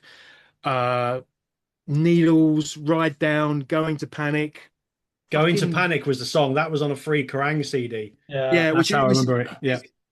I think that's how it probably fell onto our radar. It was the same Kerrang CD that had Lights Out by Entombed on it, or I think it was Lights Out. So that, Hell, yeah, man. those two, they're always going to be memorable. That Yeah. Holy shit. Anyway, yeah, so my number five is the debut and the one and only yeah. album by them, 1997, and it came out on Sony, so it was like an which I think That's not speaks very a lot punk. well, it's not, but it speaks to how how popular that music was at the time. There was Yeah. you can see that all of a sudden, the late 90s, the majors are starting to invest We got in off this. the back of like Deftones and stuff like that, I suppose, wasn't it? It's Yeah, yeah, yeah. yeah, yeah, definitely. All right, cool. Well, I tell you what, go on, number four as well. Then you may go straight in. Fucking hell. Yeah, come on, earn your money. Okay. Right, this is my album that takes me right back to the threshold. So 1990, um, small label, I think the band's own label, American Leather Records, and that is Feel the Darkness by Poison Idea. Oh, fucking hello. Now, what a fucking record this is. Oh, Now, like my entry point was obviously Machine Head did that cover of Alan's on Fire, which was I think an extra track on Burn My Eyes. Right, ferocious track, absolutely ferocious track. Similarly, Pantera covered The Badge, and that was on the soundtrack to The Crow. So this band's songs are on my radar. So right, well, let's go to the source. And one thing I didn't realize at the time, when Machine Head covered Alan's on Fire, that would have been 1994. And this album, and my assumption was like, this is like some old punk band they've covered. But actually, like Feel the Darkness came out in 1990. So there's only like less than 4 years between this song being released and Machine Head picking it up and putting that cover out. But the point I'm saying is the rest of the album is just as ferocious. Great performance, great energy, fucking deranged looking band. Like Properly. Yeah, when yeah. you open up the inlay and look at the band photo, right? I tell you what it reminds me of. Like if you've ever been in the department store and you happen to be in the kind of orbit of the ladies' underwear section, and they've got like a poster up where it's kind of a particularly body positive collection of models, and you've got like the skinny one, the oversized one, and everything in between. Like Poison Idea kind of looked like a really gnarly male version of that on crack. Was it It's Ireland's pretty. biggest lingerie section? what to It's say? Yeah, it's Farmer Ted's territory. it's pretty horrible, but it's a fucking deranged masterpiece, man. Everything like that photo of the band inside, Pig Champion, the Hippie Slayer, great names. Um, the front cover, some dude with a gun to his head, just like grinning manically at this gun. Yeah, It's it's fucking punk. brilliant. It's punk, isn't it? It's fucking brilliant, and if you don't know it, put it on and it just throws it down. All right. I'm not feeling much love for this one. You know what? I'm not I, all that familiar with it. I've yeah, heard bits of Poison Idea anyway, but like that album in particular, I'm not all that familiar with it. So again, it's one for the homework, isn't it? Right, yeah, right. yeah. It's homework for me. I don't know. I Yeah. thought for some reason I thought they were a bit earlier. The sort of same sort of era as TSOL. Well, I yeah, mean, they yeah, would go back to the mid 80s, wouldn't they? yeah, it's not Yeah. their debut Yeah. album, but some cracking songs on there. And you can see why other bands were picking those tracks up and just throwing them out as quickly as they did, because it's for a band that looks as absolutely deranged as they do, like it's difficult to look at that image of the band and think, well, those guys created this music and they performed it really well. Like it's not slapdash, right? There's some tight performances on there, and the songwriting's cool. I think it's great for me. All right. Top five, One top for the five. homework. One for the homework. Old Man Reason, number 4.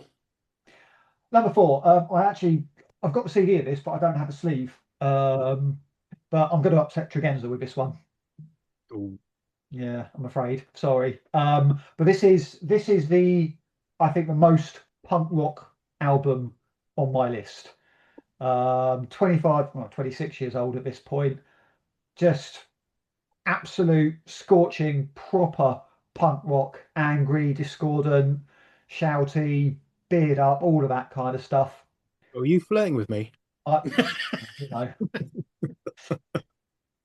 Sing Sing Death House by the Distillers. Oh yeah, yeah, yeah, Yeah, yeah. yeah, I get like yeah, I was never a fan, but I get it. I get it. It's I get just it. it's a great. It is the epitome of punk rock, as far as I'm concerned. No, I get it. I get it. Doesn't But it, I've grown up. What can I say? I'm more rounded and matured these days. Yeah, but yeah. Funny enough, you know what? If I went back and listened to it, I'd probably like it now. yeah, It's it, You it's know? good. it's Yeah. it is. Most songs are bangers, and the other songs are good. So I've got it in my honorable mentions. yeah, So we can have that definitely, definitely. All right. Padre, number 4. Rancid, Out Come the Wolves. We'll come back to Mm. that. We'll definitely come back to that. honorable mention for me. But yeah, well, We'll definitely Look, come back to that. as always with me, my list. This is not. I don't feel that I can say this album is better than the other. These are just 10 albums that I really like from this genre. Yeah, well, we'll talk about that in a bit more detail in a bit then. Number 4 for me. So it's a Portuguese hardcore band. That's not something you hear all the time. Jesus Christ. And this is Devil in Me. The album is called Soul Rebel. Came out in 2015, and this is another fucking vinyl grail record for me. Like when it comes up, it's not hugely expensive, 50 quid probably. Mm. But it's rare as rock and all shit, so it doesn't come up very often. So Devil in Me, they're a sick of it all style hardcore band, but this album in particular is so packed full of like these big old fucking chest beating hardcore anthems, and it really spoke to me. I don't know why, I don't know what it was, but it's got a great groove, it's got a great hook all the way through it. You've got great guests, Freddie Madball's on it, Billy from Biohazard's on it, so they've got chops to have people like that on the album. And if you like that proper fist in the air anthemic hardcore, you need this album in your life. You really need it in your life. It is fucking brilliant. Well, Absolutely fucking brilliant. I'll trade you a Poison Idea, and I'll take that one, and that's mutual homework there. Then we'll trade off. It's not all that common on the streaming platforms either. You probably find it on YouTube. Right. But I don't think it's on Spotify and all that shit. So it's proper hardcore. That's punk rock. There you go. All that. But it's worth tracking down. It's a brilliant album. It's like I said, it's another one of those albums that, they were due to play in the UK in 2020 on tour with Comeback Kid, and that tour never happened because of COVID. Oh, So it was Tough on Park Dome. I was going to go, But yeah, the tour never happened, and ever since they've been relatively quiet. They did release an album after it, which I have got on vinyl. Picks up on all ages for 6.99. But yeah, this one is a proper grail for me. So go check it out. It's worth it. Devil in Me, Soul Rebel, fucking brilliant album, absolutely brilliant. Well, I'll tell you what, I'll go straight into number three because it scratched the surface. Ah, And there you go. we've already talked at length about Sick of It All, but look, the title track, Step Down, probably the greatest hardcore song that's ever been written. Yeah, faultless album, faultless band, legends. Move on. Padre. Honourable mention. Yeah. So did we get Beans number 4? We had Beans number four, didn't we? We started there, Yeah, didn't Boy Poison Idea was my Yeah. was my number four. I have no idea what's going on at this Yeah. time. we? We never know what's going on. It's just numbers. Numbers. It's Yeah. maths, isn't it? Who I'll tell you what then, old Maths man is not reason. punk. Number three. Number 3. Okay, right. I don't have this on physical. You don't have to. I clearly acquired it for alternative means at the time, but yeah, this is going to be a vinyl hunt. It's a bit pricey at the moment, so I've got to keep an eye out. But yes, I need it on vinyl. 2006. Really enjoyed it at the time.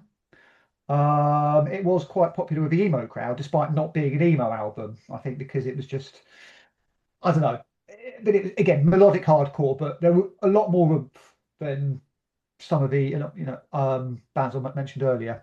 But it dropped off my radar, as a lot of that stuff did.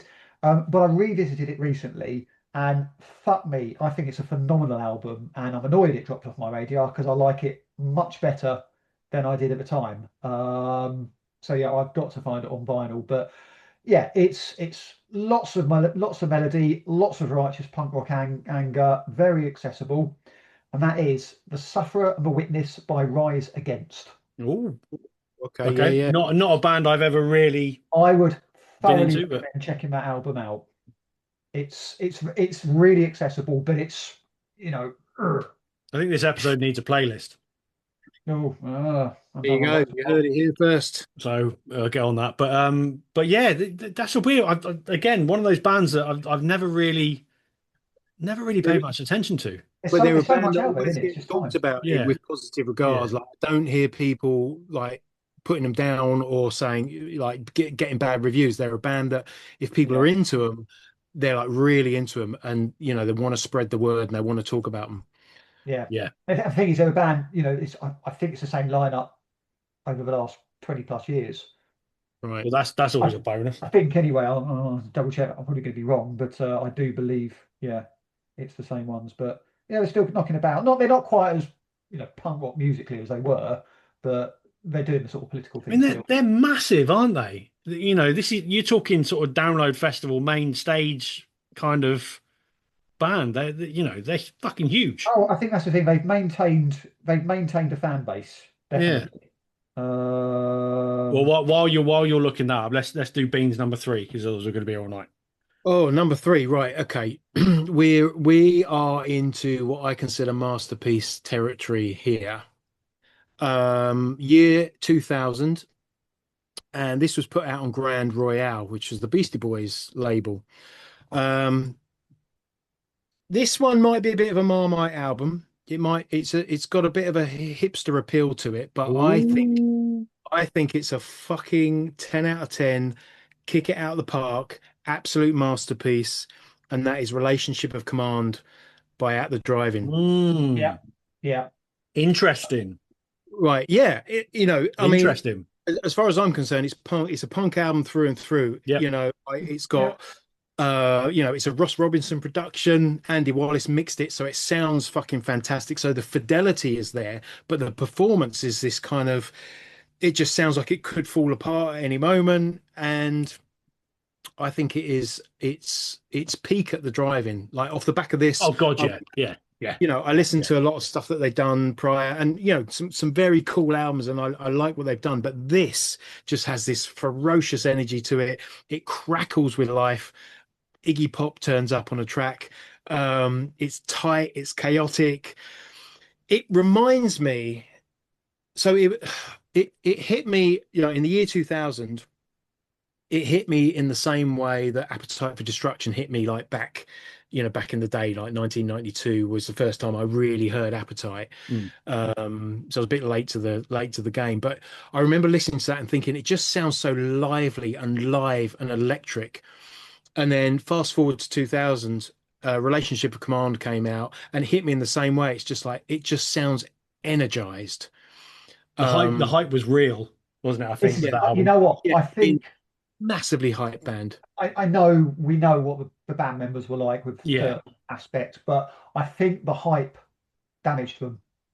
yeah, it probably did. Yeah, Because As it the would do music because was phenomenal, but I think the hype was too much for it yeah, and quite just kind of appropriate. just pushed them over the edge. yeah. Yeah. One of my gig regrets is I had tickets to see them. So this like on this tour, height of their popularity, and the tickets were in the glove compartment of my car at the time, and my car got stolen Oh, like weeks before the performance. So I got the car back 6 months later. Right, that's a whole nother story. But sadly the gig had happened, so I've never seen them live. And I that wasn't the like, Astoria show, was it? yeah, yeah, it was Yeah, like, Yeah. we were there. Yeah, We were there. we enjoyed well. you I think so. absolute bastards. Yeah, It was a weird show because Right. like yeah, we were they completely had this whole switched. thing, didn't they, about no mosh pits and all this kind of stuff, and you do Yeah, this mad fucking crazy music like that, and you expect people to stand still, and it right. made it all a bit awkward. But even I suppose even for that, it makes it quite a memorable show when you think about the impact that band had. So I mean, that was a Well, memorable night. they went on and formed, but then when they split up, they went on and formed Mars Volta, Mars didn't Volta, yeah, yeah. It's like Sparta was it Sparta or Oh, they? Sparta yeah. was Half of another them one, yeah, formed Sparta, like the and rhythm the other section, half. yeah. and then did the Mars Volta. But Yeah. neither, you know, and I've listened to both bands, and neither of them hit me the same way that At the Drive-In did on Relationship of Command. You know, Mars Volta, self-indulgent wank for me. You know, yeah, just nah. I mean, there's bits of it I like, but for me, Lightning in a Bottle Yeah, Relationship. it's cracking up. It's cracking up. That night, well, that was my 21st, wasn't it? Yeah, it was. Yeah. Yeah, so we got very drunk. Obviously went to the gig and we sort of play moshed in the sides and got told off by a security guard. Did Um, we get a full tilt after that? we did, but not before.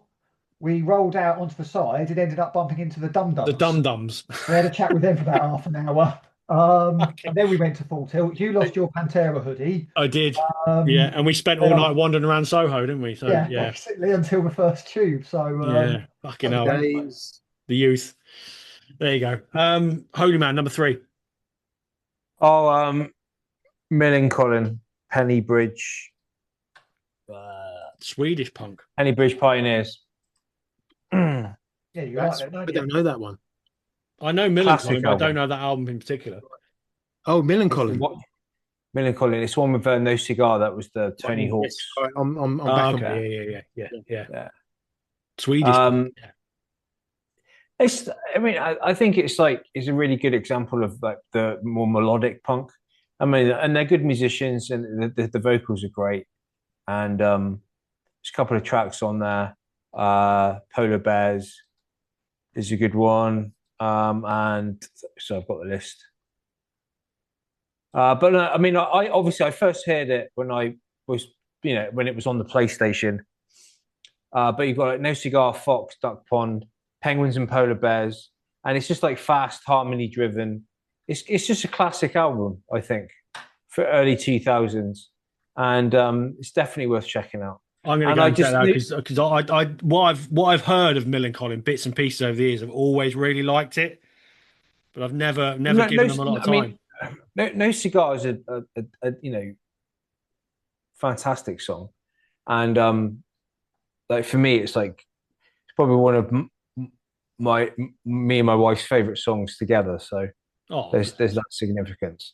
So yeah, it's like it's what Millencolin for me is one of those bands where me and my wife we diverge. Not we kind of come together. Sorry. So I mean, there are worse ways of getting into a band than through a computer game. But it's okay. like that game cemented that band within that kind of. I think they're going to get lumped in with the kind of Southern California skate punk, Yeah, but they're not Swedish. yeah. So Right. Which instantly and makes them better anyway. So and our friends, the Lowest Creature, know them as well. So there you go. What's fucking happened to that band? Right, okay, right. We're in top two territory now. Go on, Padre, number two. Let's have it. oh sorry, so I was actually wrong. Number two is Smash. All right, okay. Oh, Right. we got a treat to come then. Yeah, right, okay. Old Man Reason, number two. This one won't surprise anyone, and it's not the most punk album they've done, but it's still punk enough.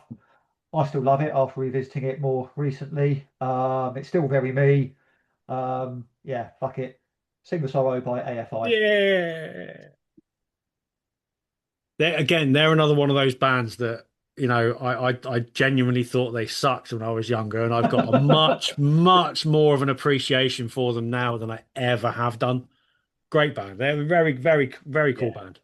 And actually, no, the Rise Against, they changed their guitarist after that album I mentioned, but they still maintain that for Oh, well, there you years. go. Yes. But AFI, I mean, fucking hell, they have had the same lineup since 1997 when Jade came into the band, and they went goth basically Yeah. after that. So that says a lot. And you see what he looks like now, haven't you? Well, I was just about to say, you've got to give Davey Havok props for that, He's really.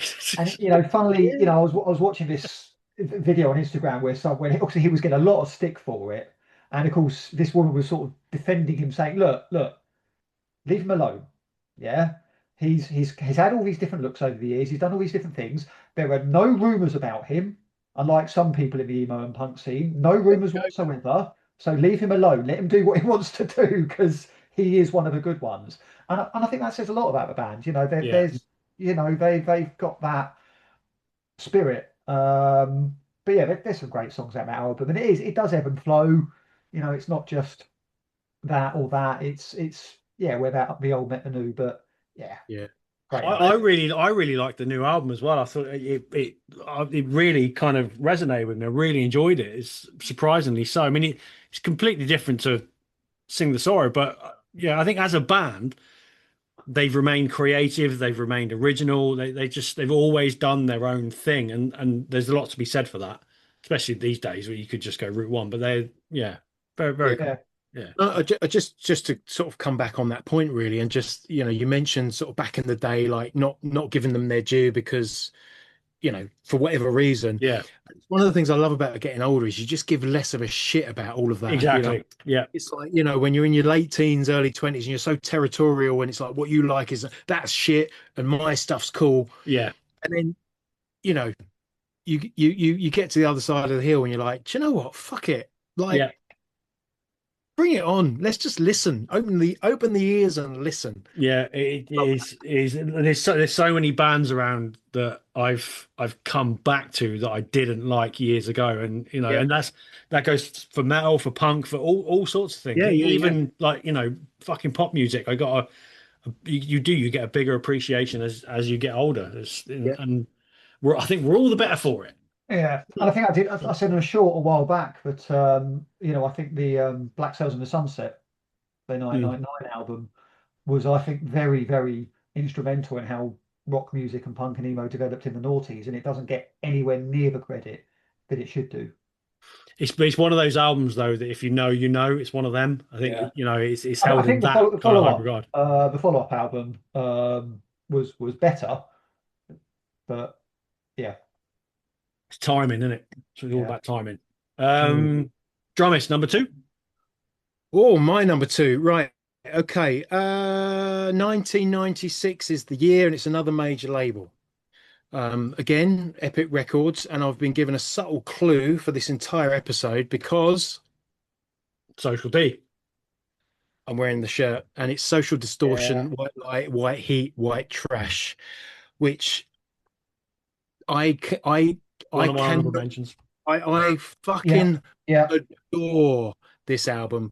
I got into it complete. We've talked about this several times in the episode and on other podcasts. It was a complete Kerrang magazine recommendation. Opened up the review section every Wednesday, as I used to do.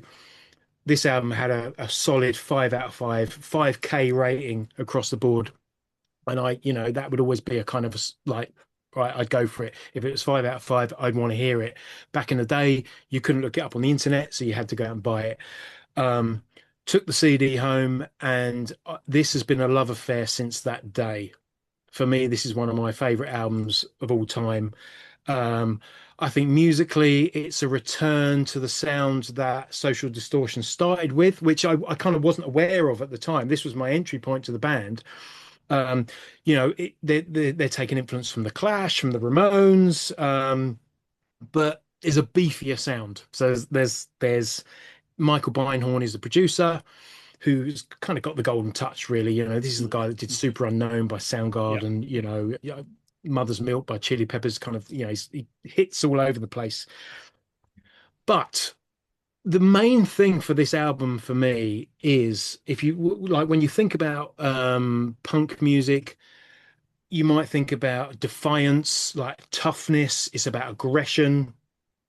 But I mean, not, I guess in this day and age, it's not unique to this album, but what's, I think, made this album stand out is lyrically, um, it's, it's vulnerable. It's Yeah. about looking back on your life and having regrets. It's about grief. It's sincere and it's sensitive. And up to that point, all the music I've been listening to have been kind of about celebrating the myth of like the kind of the rock and roll myth. And this is someone that's lived that, and got regrets, been to prison, and he's looking back and saying, "Do you know what? I wish I'd done it differently," and you can too. Um, and that was new. And to this day, I listened to it, and like I had it on. I was at work, had it in my headphones, and I'm literally making myself a drink in the work sort of kitchen. And there's a track called "When the Angels Sing," and it came on, and I'm choking up, man, and I've got tears in my eyes. To this day, it's as beautiful as it ever was to me.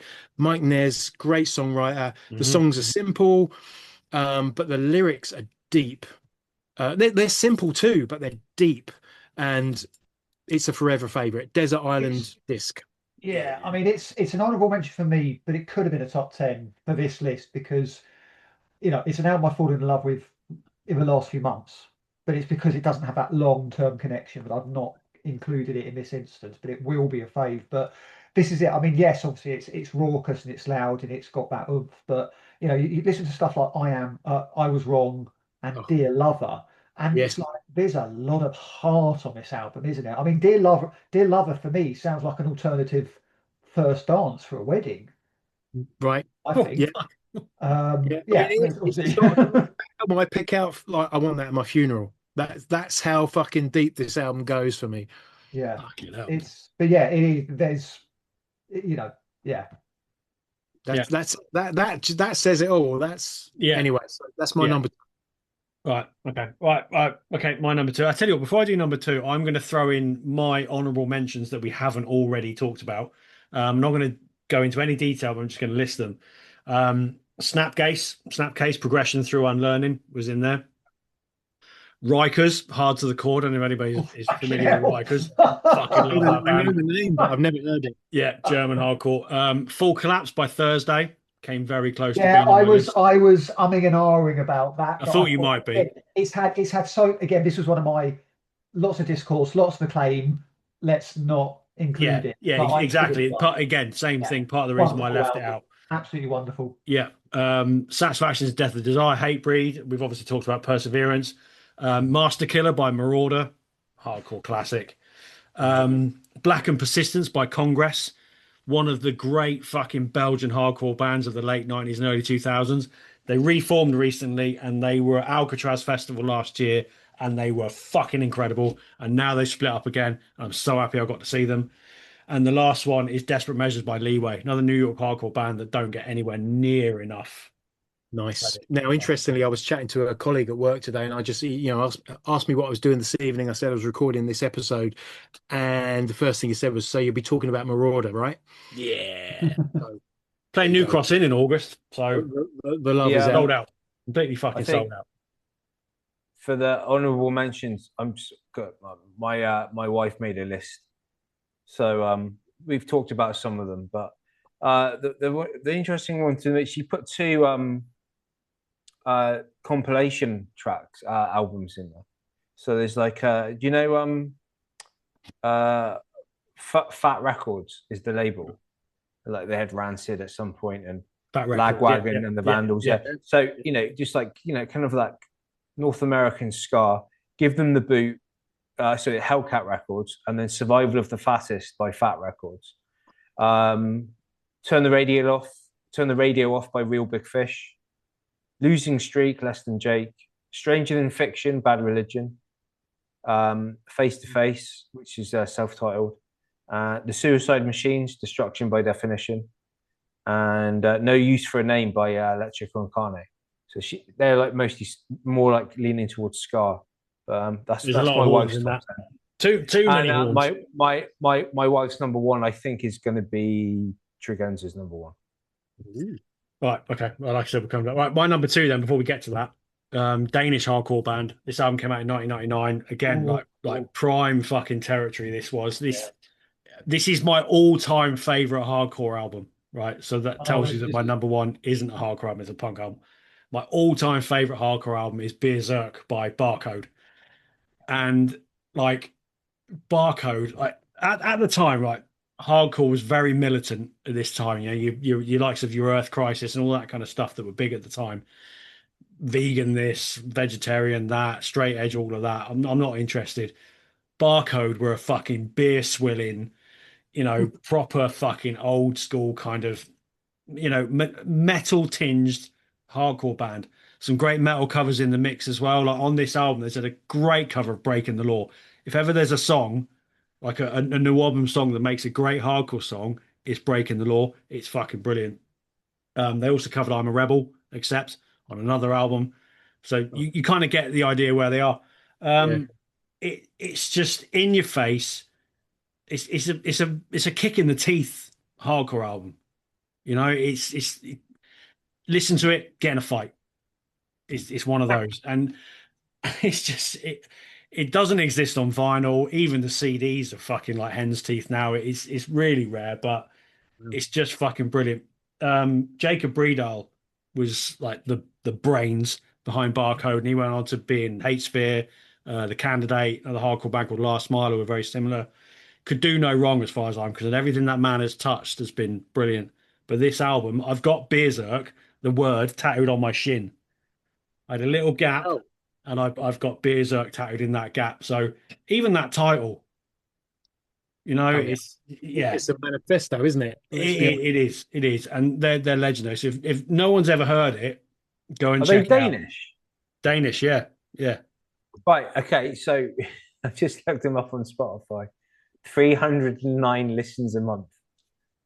There you go. Perfect hardcore band. 1995 got to get a moving. Yeah. And then 2022 they did Rebirth. Yeah. And funny enough, you're talking about metal covers they've done. Yeah. There's several. They've got a cover of Peace Cells. Yeah. They've done loads of metal. They've done loads of metal covers, and they're just bags of attitude. And I fucking love them. Like I said, my favorite hardcore album of all time. It's untouchable, absolutely untouchable. So go check it out if you haven't heard it. So Berserk. Yeah. I'm not even entirely sure that it's on the streaming platforms. No, it's not. The only albums listed on Spotify are "Gotta Get a Moving," which is a single from '95, and "Rebirth" 2022 EP. But again, it'll probably be on YouTube. So if you're on that and YouTube Music, it'll probably come up. So yeah, go check out a band that I desperately want them to reform and play some shows because it'll just be incredible. Right, number 1s. Fucking hell, you're there already. Right, Holy Man, you can go first. Well, you say already. We've been doing this in 2 hours now. So if anyone's still watching, Padre, number 1. So I've gone for. I only listened to this album for the first time a few weeks ago, as I was trawling through Reddit and things like that to make this list, and it is from 1991, and it's on Overkill Records, American band from Ohio. It's called the band's Integrity, and the album is Those Who Fear Tomorrow. Those Who Fear Tomorrow, and it is fucking phenomenal. I could have had several Integrity albums on the list, but Yeah. Like I so I I put I put some questions on Reddit on some of the hardcore pages, and this band kept coming up. DRI kept coming up. Um, Stormtroopers of Death, which I've heard before. But there's some of this stuff like the DRI stuff, and then Integrity, and most of their stuff is obviously they've got really great riffs, but I really like the vocals. But they've got solos, they've got fucking guitar Yeah. solos, and you don't really hear that in hardcore. And I think it's because this album specifically is '91, and they a lot of it is people are crediting them.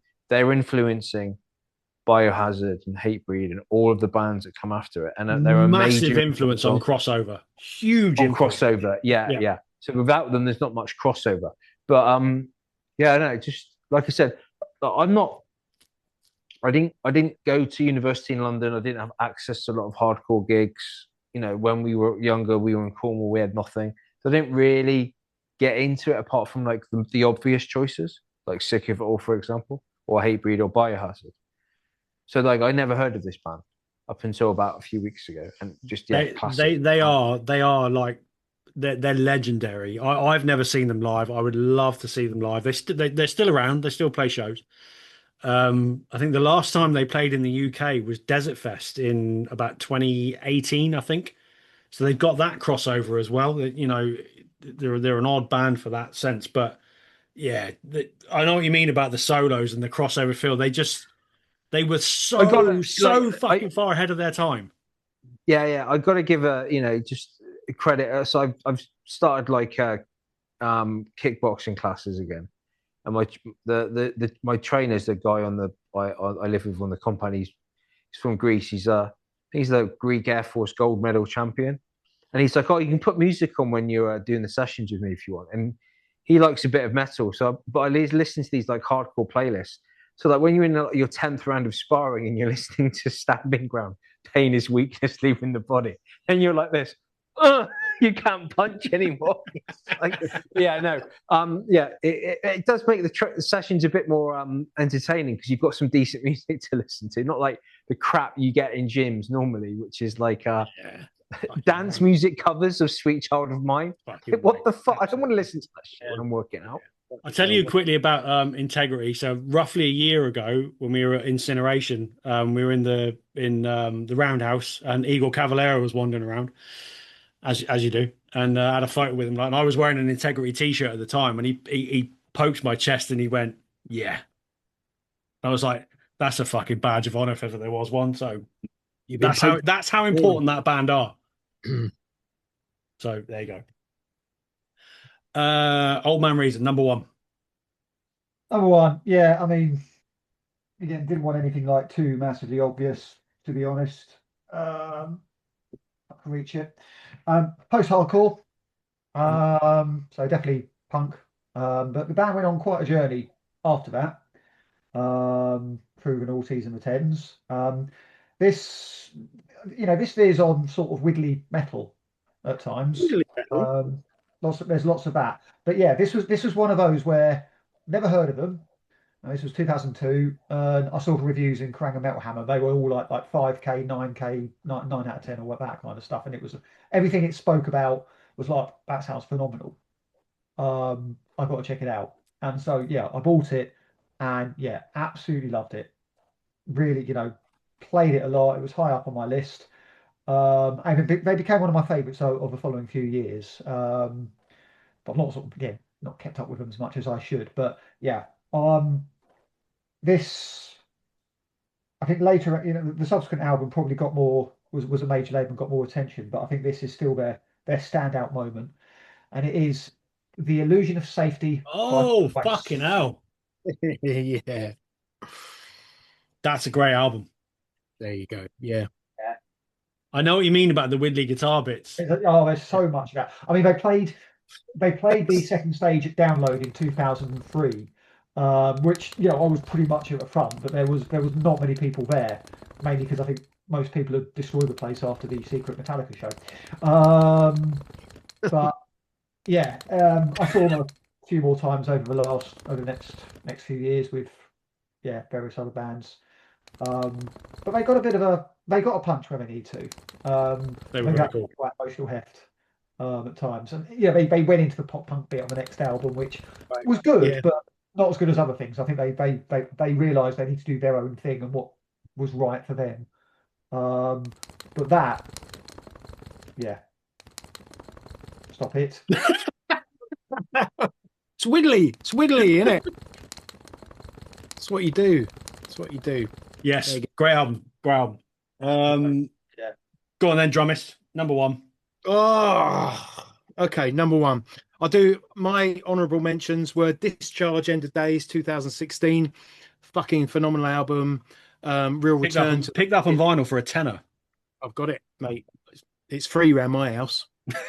Um, we mentioned Quicksand, so Slip and Manic Compression were kind of like, they were floating around. Hot Water Music I mentioned earlier. Caution was an album for me that could have got on this list.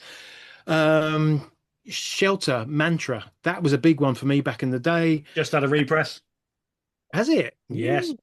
Okay, I'll get involved on Devil that. Dog. Got it. And Vision of Disorder, Imprint. Oh, yes. I kind of was like, is it punk? I'm not sure, but I'm throwing it in. And actually, is it punk is the key question for my number one. Because I feel like it might be a bit controversial. And I did and ah over it. Is it punk? But it's definitely anti-establishment. It's definitely anti-capitalist. Musically, it was revolutionary. It's a major label album. It came out in 1992, and it's the debut by Rage Against the Machine. Okay. Right. I wasn't expecting that at all. I think we can allow that. Right. I kind of thought, you know what? Yeah, it's fucking It was a punk album. It's savage. It carries a message. It was unique. Like nothing sounded like that before. And I just thought, yeah, it fits, man. So I'm having it. And it's an incredible album. Mm. Like it's a 10 out of 10. It is a 10 out. It is an absolute 10 out of 10. It's full of bangers. I mean, Know Your Enemy, Killing in the Name, of course. What, Bullet in the Head, Take the Power Back, Freedom. These are anthems. We talked about anthems. And I think there's enough punk energy on that record to include it in this list. So I'm having it. It's my number one punk album, punk hardcore album, but it's punk rock, man. It thrashes. I'm having it. It's worthy of the list. It is a punk album. Punk isn't just about the sound, is it? It's the message, the ethos, whatever you want to, whichever way you want to put it. That's what I thought. And it is very much a punk album. Rage Against the Machine were the ultimate that. It's a massive middle finger. You're absolutely right. So it might raise a few eyebrows to put it on this list, but I think it's worthy, and that's my number one. Any band who can shut down Wall Street by filming a video, playing a show on the steps, that's punk, isn't it? Right.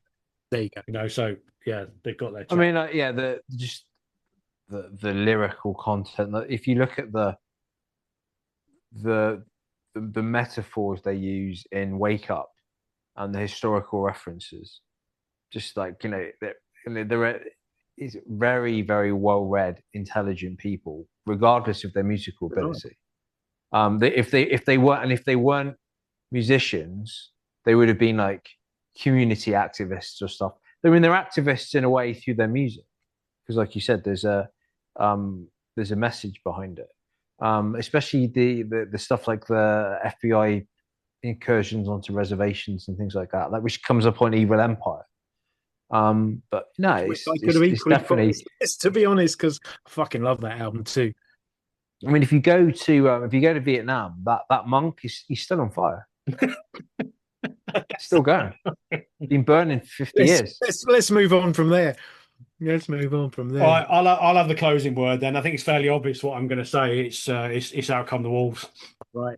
Yeah, it was again too obvious, I thought, for me. So. Yeah, it is an obvious one, but I couldn't. Like things like Smash and Dookie and stuff like that, I could leave off the list as honorable mentions, but Out Come the Wolves is too perfect an album for me to leave it off.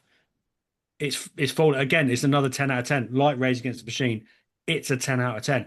Every single track all fucking what's 21 My songs, on it, whatever it is. my wife again. That was her number one, and her point was it's the best that mid 90s punk and ska had to offer put together. Yep. Right. And she Yep. said she said she'll stand by that record, and Yeah, yeah, um, all day long. It's one of my all-time top 10 albums. Like when you're talking that, it's in there, and every single yeah, song. Look, the standout song is obviously Ruby Soho. I remember seeing Rancid for the first time in '98 at Reading Festival, my first time there, and I wasn't familiar with them at that point, didn't know who they were, and I was walking into the arena, sun was shining, and they were almost at the end of their set, and pretty much the only part of the set I heard was Ruby Soho, and they did kids we fucking Sham 69. Kids are united. Yeah, kids Never. as a bit of an encore, but it was Ruby Soho that stood out, and I was like, "Fuck me, what a song!" Place was Mm, going absolutely nuts, and ever since, I've just loved this band and this album, and it's just brilliant. yeah. I 10 mean, out you of 10. talk about Sham 69. It's like I think Rancid, more than any of those American punk bands, had a direct lineage Yeah, back at yeah, London, the Clash, the Sham 69, yeah, all those. very much The, so.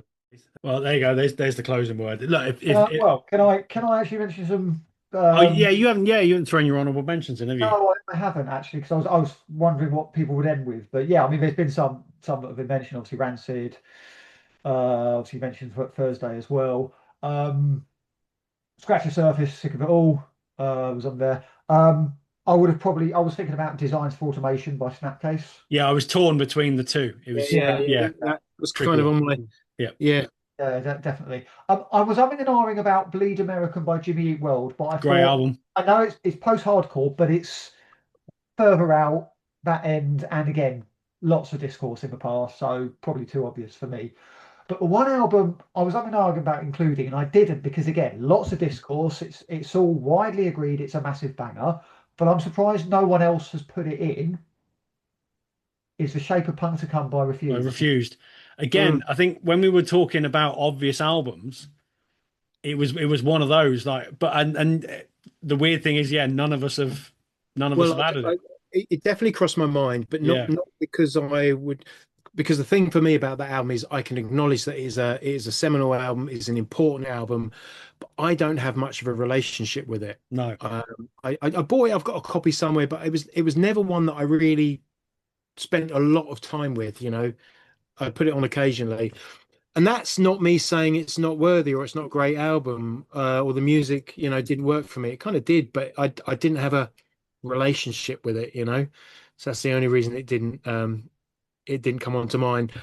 There is one honourable mention I missed out, and I'm going to get it in because it's going to piss Joey off, and that's Fugazi's The Argument. that's it. Thanks for listening. Thanks for watching. If you can still be with us after 2 hours, we appreciate why it. did no one But mention? Why no, did no, stop, shut up, no, John Doe, Jane Doe by Converge? Why no, did no one don't you mention that? fucking start.